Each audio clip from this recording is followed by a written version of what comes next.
पालता था, अपने परिवार को पालता था। मैं एक आम इंसान हूँ, बल्कि आम इंसान से भी जो नीचे वाला दर्जा है, मुझे कहने में कोई परेशानी नहीं, मैं उस दर्जे पर फाइल। मिंबर रसूल पर जो हस्तियां बैठी हुई हैं, इस वक्त मेरे जज्बात काबू में नहीं है कि मैं किस तरह से बयान करूं।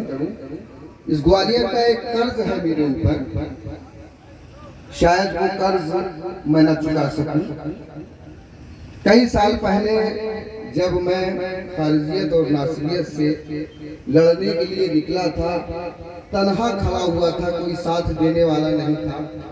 हमारे छोटे भाई शाह सैयद ज़ियारत अली हक्कानी मलंग साहब हमारा साथ दे रहे थे। उस वक्त आपके ग्वालियर के पनिहार शरीफ से एक हस्ती कानपुर में तशरीफ लेकर के आई, बाबा मासूम अली शाह मलंग।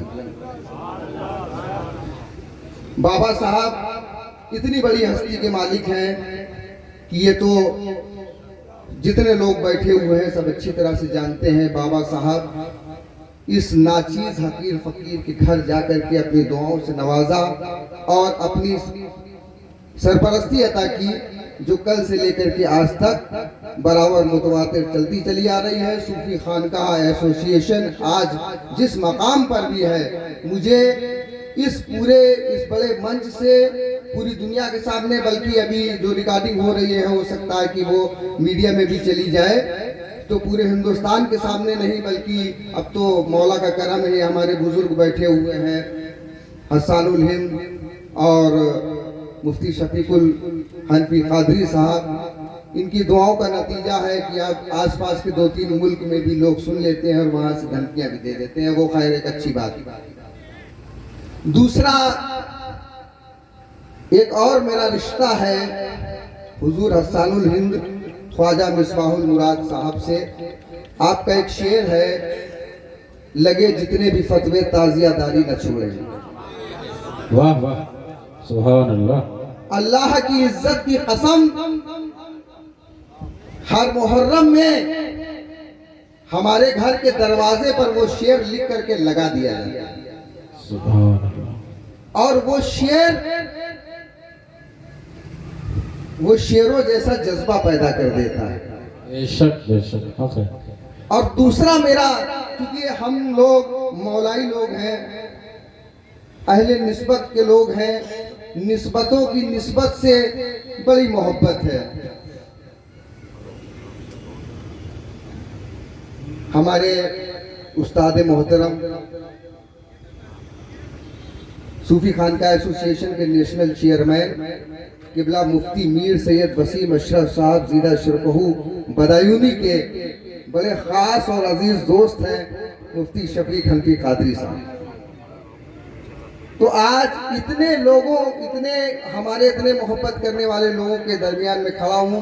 मुझे बोलना तो काफ़ी था, काफ़ी मन बनाया था, लेकिन अब इन तोपों के सामने मेरी हिम्मत नहीं हो रही है कि मैं कुछ बोल सकूँ। क्योंकि अगर ये कहा जाए कि आफ्ताब खिताबत कौन है और महताब खिताबत कौन है, तो मैं तो ये फैसला नहीं कर सकता है, फैसला अल्लाह करे। लेकिन इस वक्त स्टेज पर सूरज भी मौजूद है और चांद भी मौजूद है, खिताबत की दुनिया के भी और शेर व शायरी की दुनिया के भी। बहरकैफ मैं चंद बातों को अर्ज करना चाहता हूँ। सबसे पहली बात, अभी कुछ दिनों पहले उड़ीसा में एक फितना उठा था। उस फितने ने चंद सवाल किए थे, 21 सवाल किए थे।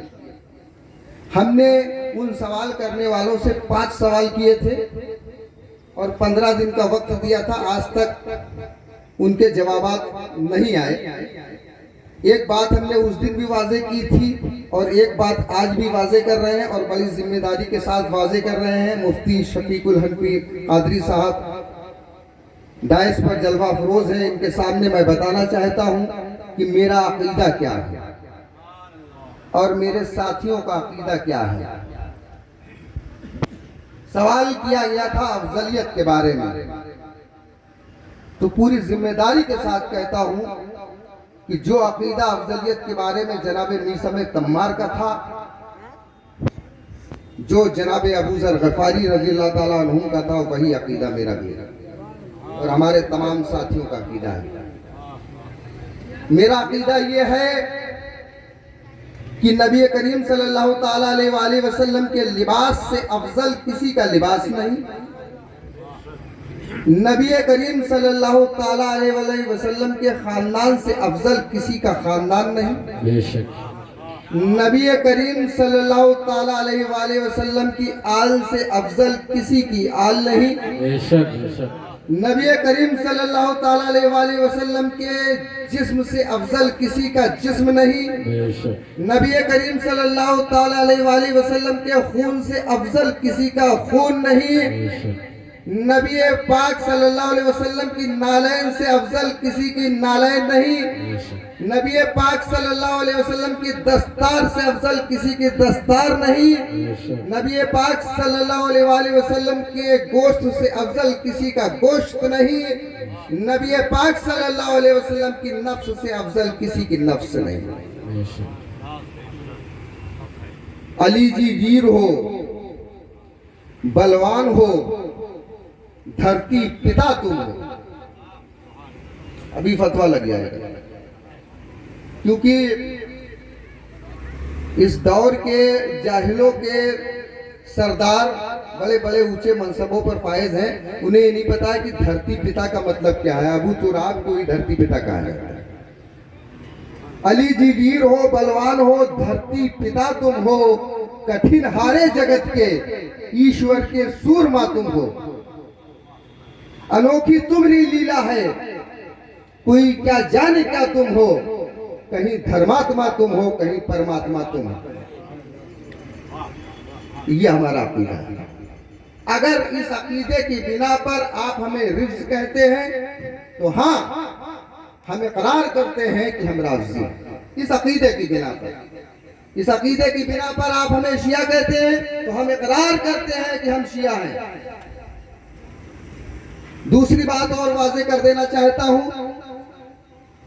कि हमारे बुजुर्गों ने सबसे पहले जंग आजादी की शुरुआत करने वाले शहीद आजम शहीद मजनू शाह मलंग मदारी रहमतुल्लाह अलैह, जिन्होंने इस मुल्क की अजमत के लिए अपनी जान को कुर्बान कर दिया, सादात मकनपुर शरीफ ने अपने सारे अशाशे को इस मुल्क की अजमत के लिए कुर्बान कर दिया। हम उसी परंपरा पर चल रहे हैं। बेशक बेशक अल्लामा फजल हक खैराबादी चिश्ती रहमतुल्लाह अलैह, जो एक सूफी हैं, चिश्तिया सिलसिले के बुजुर्ग हैं, जिन्होंने एक फतवा दिया अंग्रेजों के खिलाफ। तो अंग्रेज जब उनके पास हाकिम पहुंचे, उन्होंने कहा कि हजरत आप ये कह दीजिए कि फतवा मैंने नहीं दिया और कोई बात नहीं, सारे मामला खत्म हो जाएंगे। तो आपने कहा कि एक मुसलमान कभी झूठ नहीं बोलता, कि फतवा दे दिया तो दे दिया, तुमसे जिहाद फर्ज है तो फर्ज है। काला पानी की सजा दे दी गई। आपका मजार शरीफ अंडमान निकोबार द्वीप समूह की राजधानी पोर्ट ब्लेयर में बना हुआ है। सेलुलर जेल में आपका मजार शरीफ बना हुआ है। इस बात की गवाही है कि हम सूफिया किराम ने इस मुल्क के लिए क्या कुर्बानी दी। हाजी इमदादुल्लाह मुहाजिर मक्की रहमतुल्लाह अलैह, जिन्हें सिर्फ इसी बिना पर मुहाजिर कहा जाता है कि उन्होंने इस मुल्क की सलामती के लिए, इस मुल्क की बका के लिए जो फतवे दिए, तो उनको इस मुल्क से जाना। ये हमारा इस मुल्क से मोहब्बत का अकीदा है। इस अकीदे की बिना पर अगर आप हमें किसी सियासी जमात के साथ मुंसलिक करते हैं तो ये आपकी अपनी मर्जी की बात है, वरना सच्चाई ये है, मैंने तो इतने सबूत दे दिए, इसके बाद भी कोई माने ना माने ये उसकी मर्जी की बात है। हमारा अकीदा जो है वो अकीदा भी वाज़े कर दिया, और हमारा जो समाजी नजरिया है वो हमने समाजी नजरिया भी साबित कर दिया। हम अपने मुल्क की इज्जत और वकार के लिए, अजमत के लिए हर उस ताकत से लड़ने के लिए तैयार हैं जो हमारे मुल्क के निज़ाम को खतरे में डालती हो। ऐसी कोई भी जमात, मैं किसी का नाम लेना यहाँ मुनासिब नहीं समझता हूँ, लेकिन ऐसी कोई भी जमात जो चाहे इस मुल्क की हो और चाहे बैरूनी मुल्क की हो, हमारे मुल्क की इज्जत और वकार में जो रुकावट पैदा करेगी उसके खिलाफ हम तमाम सूफिया किराम सीना सिपर होकर के कल भी खड़े थे और आज भी खड़े हैं। और ऐसी किसी भी जमात पर हुकूमत अगर किसी भी तरह की कोई कार्रवाई करती है तो हम उसकी तायद करते हैं और उसकी हिमायत करते हैं। इसके साथ ही हम अपनी बात को खत्म करते हैं। अस्सलाम वालेकुम वरहमतुल्लाहि वबरकातुहू।